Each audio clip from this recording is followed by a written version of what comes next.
Hi guys, and welcome to your daily tarot reading for Tuesday the 16th of February 2021. Thanks for joining me. I'm going to use the Archeon Tarot for today's reading. Let's see what the cards have to say about Tuesday and what energy is coming up for you. So let's have a look. I hope you've had a wonderful start to the week. Let's see what Tuesday is all about. First we have the Six of Pentacles. Okay. Then we've got Strength. And finally, we've got the Five of Swords. All right. So we have lots of strength, lots of practical energy. We've got pentacles here, money, coins, physical, the real, trading, wealth, having and not having. Then we have strength. We've got the lion here and the bodybuilder, and then we've got a warrior. So we've really got this masculine kind of ferocious, fiery warrior kind of energy abounding, and it's quite serious energy. The Five of Swords is about genuine conflict. It's really a life and death battle for getting your point across and standing up for it and going to war over it and making sure that you defeat your opponent. It's not like the Five of Wands, which is trivial conflict, and it's about testing your skills and strength. So let's see what all of this means. So the Six of Pentacles is the haves and haves not card. Sometimes you're up, sometimes you're down, sometimes you discover a treasure at the bottom of the sea, and sometimes you do not. So the Six of Pentacles just shows that today you've got an opportunity to change your circumstances when it comes to your career, which is the same as your work, your vocation, I suppose, your life purpose, what it is you're doing on planet Earth to pay the bills. Is it something that rewards you appropriately? Is it something that you enjoy doing? All of those questions are going to be there. And if you see an opportunity to change, then it's really a good idea to look at that information clearly and to interpret it and to ask yourself if this is going to make wanted changes in your life, whether it's something you want to pursue. The cards are saying that it's a genuine opportunity. So something comes into your life today that may be unexpected, that really is like walking on the lakefront and suddenly something catches your eye like a glimmer in the water and you look in and you see this treasure. It's exactly like that. So you're going about your business, you're living your life, and suddenly in a conversation or some work activity, something demands your attention. You see the potential, you see the opportunity in front of you, and then it's your choice whether you want to pursue that or not. Because with this image again, if you want the gold out of the lake, you're going to have to put your arm in and actually grab it and get your skin wet, you see? So you're going to have to reach out to this opportunity if you want to do something with it. The good news is that we've got the Strength card, and the Strength card really shows that if there is a situation which is challenging or which requires a lot of determination and willpower, you've got it today. So it doesn't matter how unlikely or remote something seems. If it catches your eye and if you see the potential for growth or opportunity or success in that thing that catches your eye, then the Strength card is actually confirmation that this is something worth pursuing. Because in my experience, some things come easily in life and some things you really, really have to work for. But the opportunity that comes your way today, it feels and you see that there's potential there, but it doesn't immediately fix all the problems, or it doesn't help you to get there. And that's where the Strength card comes in, and it says, this is a real opportunity that you should pursue. Here's some extra strength and stamina so that you can actually pursue this. And I mean, some things do come easily, but a lot of good things in life you kind of have to work at a little bit, and you have to exercise a bit of strength, and you have to be consistent about what you're doing. And then usually you're able to get something good out of it. So not only do you get the opportunity today You get the confidence and the self-reliance and the power to actually pursue this opportunity. Finally, the Five of Swords. This is usually a card that shows several swordsmen, and one is won and the others are defeated and humiliated and sad.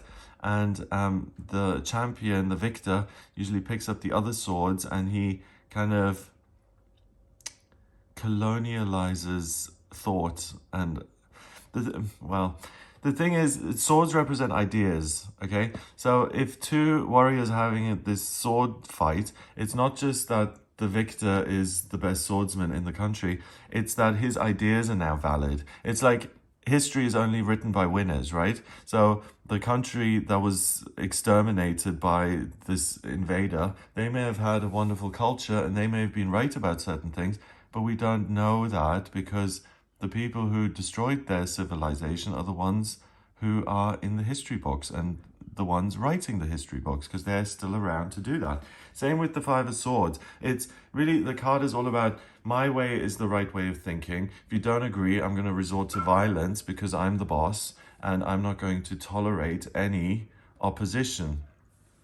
So the Five of Swords is really intolerance. It's megalomania. It's really thinking that you're right and, you know, stepping over bodies to get to where you want to go. It's, I mean, it is what it looks like. It's fiery. It's dangerous. It's life-changing. There's the potential for life and death here. So major transformation, and it all resides in him and his physical strength and his ability to kind of swing the sword. And that isn't a logical argument. You know, if you're at a debating society and you're losing the argument, you can't just say, oh, wait a minute, actually, I've got all these muscles to back up my argument. And if you don't take my words on merit and what I'm saying, then I'll beat you to a pulp to convince you of my point of view. No, that's not how it works. And that's why the Five of Swords is really a problematic card, because we live in a world where good ideas are sometimes bulldozed away by bad ideas because the people with the bad ideas have all the money or the power or the majority behind them, and it's just unfair. And it's asserting yourself through pure willpower and intolerance, and it's getting to a position of, the thing is, he's not getting to a position of comfort. It's not like this warrior now has won the battle and he's sitting on his throne relaxing and sharing the good news. He's still in the middle of the fight. So if you're going to fight like this, and if you think you're the only one who's right, then you're going to perpetuate that, and you're just going to keep fighting, and you're going to generate new opponents and find new things to fight about, and it all just seems very dire and self-absorbed. So the thing is, you can either look at an opportunity that you've got and you can see that, and it might be a little bit daunting or it might scare you.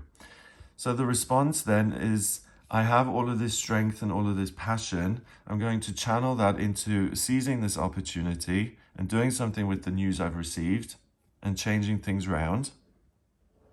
Or I'm going to let fear overwhelm me. I'm going to feel that, oh, this is an opportunity, but despite my strength, I'm never going to be able to make this real because I'm too angry, or I'm too weak, or I'm too temperamental, or whatever it is. So instead of making this opportunity a real thing in earth, money, earth, the real world, doing something with it in a tangible sense, I'm going to use my strength and I'm going to bring other people down, because that's something I do have control over. I can either give them a verbal tongue lashing, or I can sabotage them, or whatever it is. It distracts me from the fact that I feel like a failure, that I'm not seizing an opportunity that's coming my way, by putting other people down, which makes the self feel bigger and better. And then it's not so shameful that you missed an idea or an opportunity, because you used your energy to make yourself feel bigger in a really unhelpful way. But it's really the same thing. The ego needs attention, and it needs applause, and you need to feel like you're important and you're the only one who matters. And whether you're doing something real and you're using real grit and stamina to build something, when you do that, it does give you an ego boost. It does please your ego because you've done something that kind of elevates you. But it's a different sense of satisfaction when you do something real. It's this inner glow of, wow, I've really done something that I can be proud of. My higher self can be proud of this. It's not just an ego thing. Whereas this situation and this solution to the problem is an ego thing. So I see an opportunity. I think I can do it, but I'm either too lazy or scared to do it. So I'm going to turn my attention to things that I can sabotage and that I can make feel less than me. And I'm going to insult people and get into arguments and steal or whatever. And that will build the ego because you've put yourself up here and you've put other people down there because they were insulted or they were stolen from, making them seem weaker. That's how the ego works. It's bloody-minded. It's kind of like this card. It's about battle and never-ending conflict and just minimizing you. And that's why it's such a pain to have it running around in our heads all the time. So the cards are saying that you have a choice. The news is going to come in anyway. So good news comes in. Be a little bit of a truffle pig and sniff out the opportunity in that information. The strength comes in free of charge as well. The only thing that you have to decide, freedom, 5 is freedom. You have the freedom to choose whether to use this strength in a productive, somewhat more difficult way, or whether you're going to go for the easy route and just take out your frustrations on other people who are weaker or less than you or aren't in such a powerful position. And then you waste the opportunity to make something real happen, to create a treasure in your own life because you just don't feel like you're up to it. Now that's interesting because it's a lot riskier to put other people down and to engage with conflict than it is to focus on something real and to use your strength to get closer to it. So the ego is sabotaging you in itself by saying, it's getting you twice, you see. Once by saying ignore opportunities, and second of all, by giving you faulty solutions to a problem. It says instead of working at an opportunity, just be bitchy. And that's not an opportunity. So it's getting you twice. And being unpleasant to other people, like I said, is a lot harder and has a lot more negative effect on your life and on other people's lives than it is to just be focused and to work on one single thing. So use your strength and challenge it effectively. Yeah, you know, the warrior as well, he's a flawed character. He's not just violent and going after people. He also thinks he's at a modeling shoot. So it's not just power, it's my appearance is everything.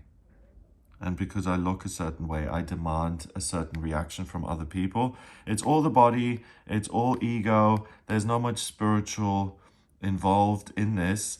And there is a time and a place for this kind of thing. Sometimes you can't just discuss things and get people to see reason. But in this setup, the card is really a warning not to be this guy, to be conceited and to be aggressive and excessively forceful and just to see everything from your point of view. It's just not going to serve you. Okay, I think I get the point. I think I've made the point. I mean, I could go on and say, you know, the strength, you can either use it to be a model and have people look at you and say, oh, aren't you wonderful? Or you can use the actual strength to build something that will serve you. And I mean, the latter is much more useful. It makes more sense. So get real. 6 and 8 is 14 and 5 is 19. 1 and 9 is 10. 10 reduces to 1 in numerology and 1 is the vibration of the magician. It's the person who takes independent action, who listens to his guidance and who does something that is real and that is transformative and that's original and it's pioneering. And that's what the cards are saying. Work independently with your strength to make real opportunities happen. Don't get lost in negativity, conflict, appearance, thinking you're something because you look a certain way or you're not as much because you have less money or whatever it may be. Don't go for any of this nonsense. Really just be practical about what you can make happen. So you're the boss. The strength, the power resides in you. So just be wise with how you use it. Have a wonderful day. If you would like a personal reading with me, please get in touch via my website. It's gregoryscott.com. On the front page, just click on book your reading to audio reading with me. In my personal readings, I use the tarot, astrology, and numerology. If you have your place of birth, date of birth, and time of birth, I can draw up your natal chart, and that tells me everything about you. So if you have certain questions about your life, or if you have decisions to make, moving, work, love, anything at all, and you want to talk to me about that, or if you want me to have a look at your chart to see what's aligned with your purpose, what isn't, then please do get in touch via the website gregoryscott.com. If you like this video, give it a thumbs up, hit subscribe, and share the video online. Have an amazing day, and I'll speak to you tomorrow.